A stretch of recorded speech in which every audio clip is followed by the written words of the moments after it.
My process for writing back then is still pretty similar to what I do today. It's kind of ass backwards because like a lot of people write the lyrics first and then craft the music around that. Whereas I've always gone music first and then wrote to the mood of the music. And that's I still do that, with the exception of like I do acoustic shows now, and my acoustic stuff tends to be really like fucking wrist-slitting fucking sad country songs, and that's always been more like lyrics first than me. But as far as back then, and even my band now, it's like I'll come up with a riff and I'm like, okay, what is this thing? And go from there. And that's just the way I've always done it. I never knew any different.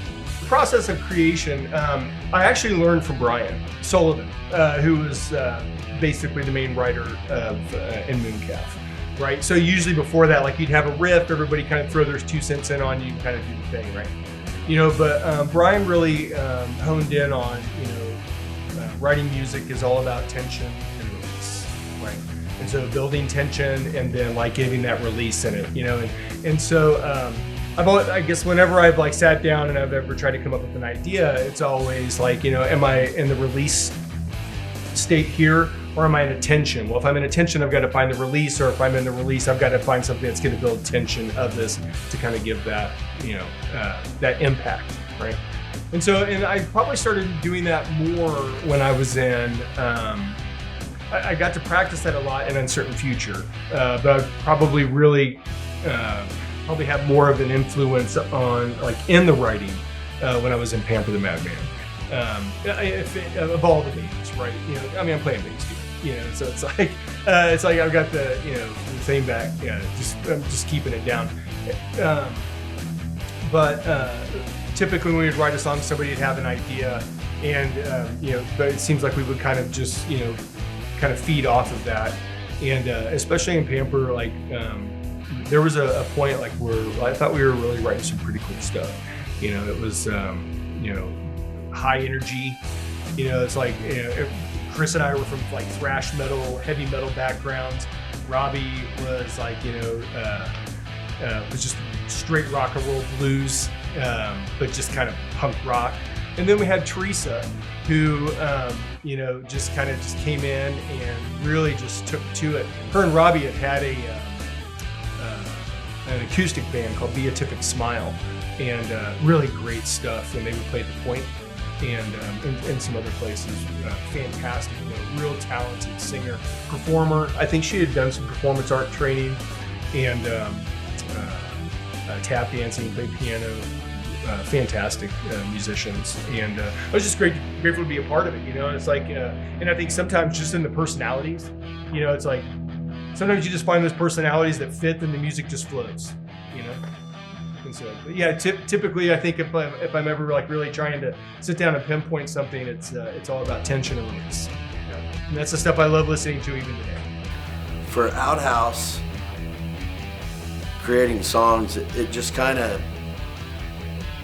It varied. It was weird, like really generic, and just would happen sometimes. And then, and if it and there was times where we would try like, this is a cool riff, and we could never do anything with it. So we have like 8-ats and 8-ats of, because we had a rehearsal place down next to Union Station. It's a loft now, across from the old post office.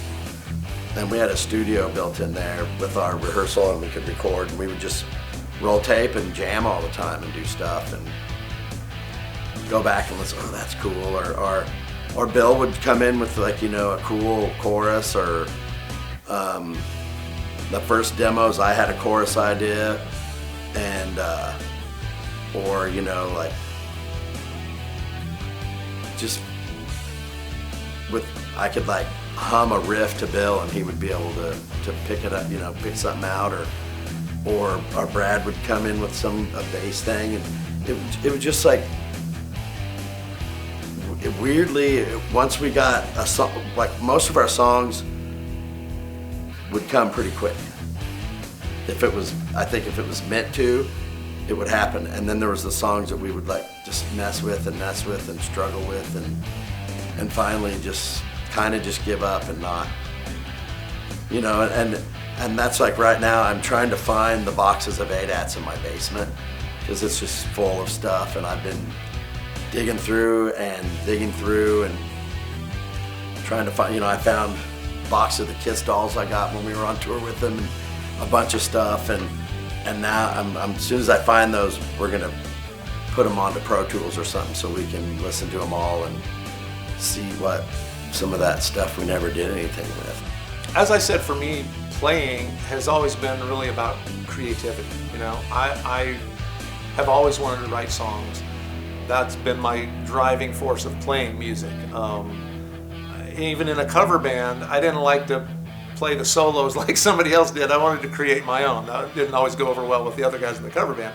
But for me, I wanted to create. That music was about getting whatever's in here out there.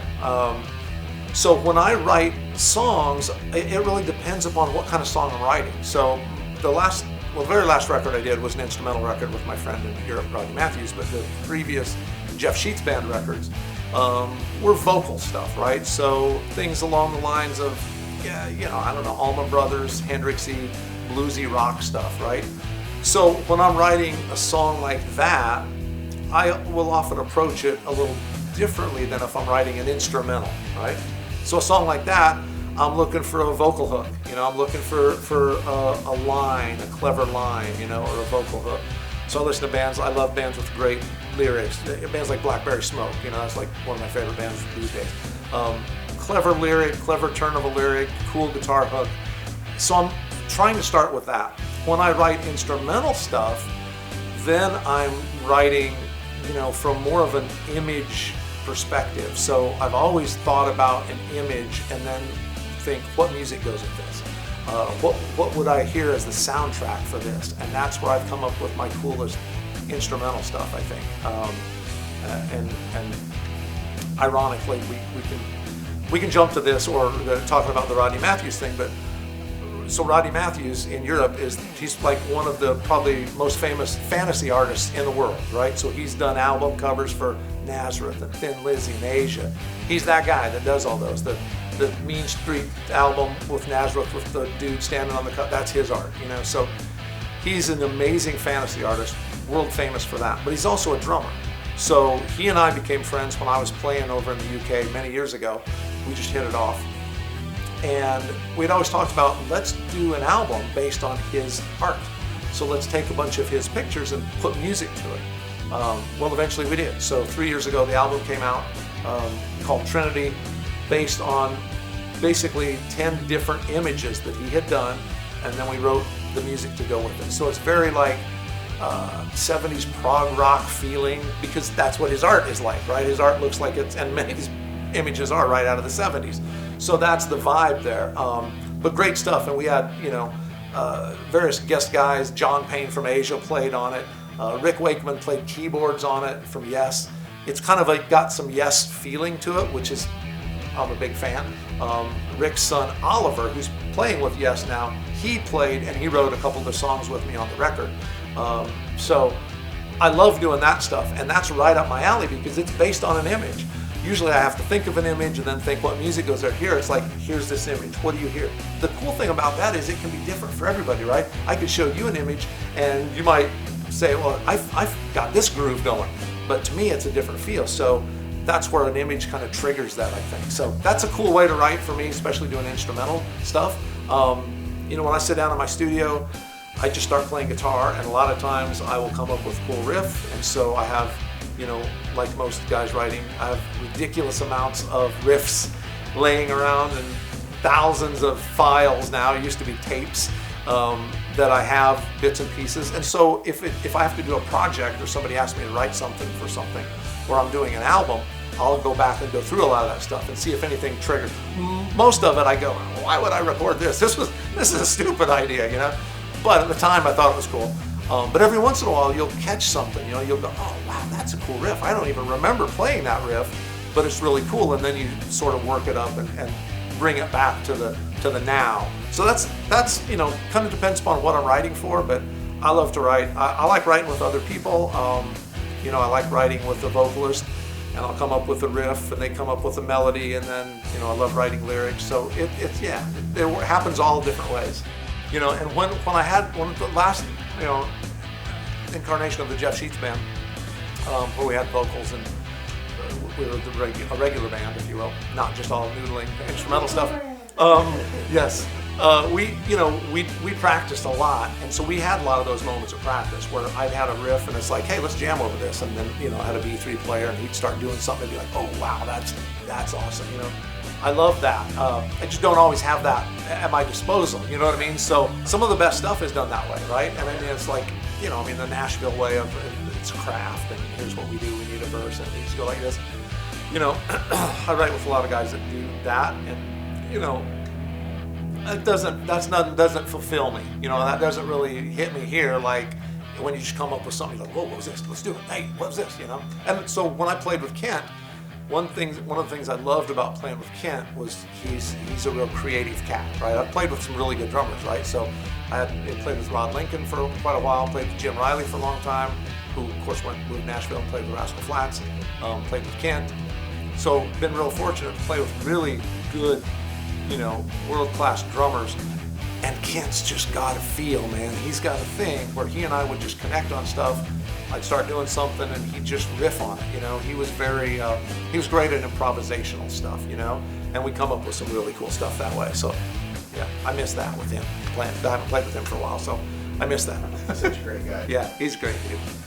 I'm always trying to come up with cool drum stuff, which, you know, maybe is not the best way to think of writing a song, but I'm coming at it from a drummer, and that's one of the things I probably learned the most from working with Eddie Kramer is you know, don't have this drum-centric concept of what you're playing. You've got to work in the song structure.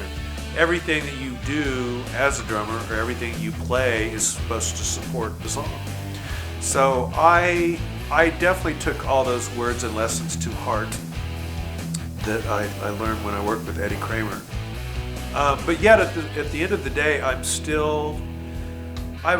always been drawn to drummers that are more interactive with the song.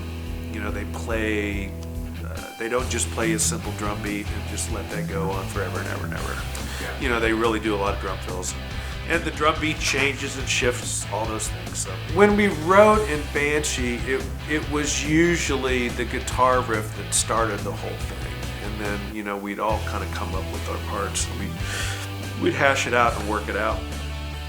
But in the case of Shoot Down the Night, and then another song called Desire, and Shoot Down the Night was their video song, I came up with that drum beat, and I was playing that drum beat, and then Terry's guitar tech, Greg Tucker, actually started kind of playing the riff, and then Terry took that and built on it and changed it and did some more things with it, I think. But it was my drum beat that kind of inspired the main riff, but most of our songs were not written that way. And Tommy would come up with things too, like, you know, a vocal melody line or a lyric, or he'd have a riff in his head. And then I think Bill probably came up with a thing or two as well. But I feel like we all collaborated pretty well, but I'd say that most of the stuff probably was inspired from, you know, the initial guitar riff from Terry. But we obviously had other ways of writing too. And I was just always always hated cliches. I don't know why, but so when I hear a riff of you know, anything, I always want to throw out my first idea or two, just because I always feel like that probably is the cliche thing. I'm always trying to find something that would not be what the normal drummer plays. And sometimes I think that's a detriment, you know, because keeping it simple and sincere is probably, you know, the best approach most of the time for the drums. But again, I always feel like I had something to say as a drummer, and was always striving to do that. Not that I was trying to reinvent the wheel or anything, but I always felt like I sounded like me, you know, and always wanted to kind of convey that in whatever song I'm working on or whatever band I'm in. And I've been in a lot of different bands in a lot of different musical situations, and I still always am trying to, you know, pay respect to that, but also pay respect to myself and play like I play. I find it hilarious you say keep it simple when what you play is not simple at all. Right? Well, sometimes it is. Right. I play simple stuff. I don't always maybe. play To us something that crazy. barely just trying to keep in time.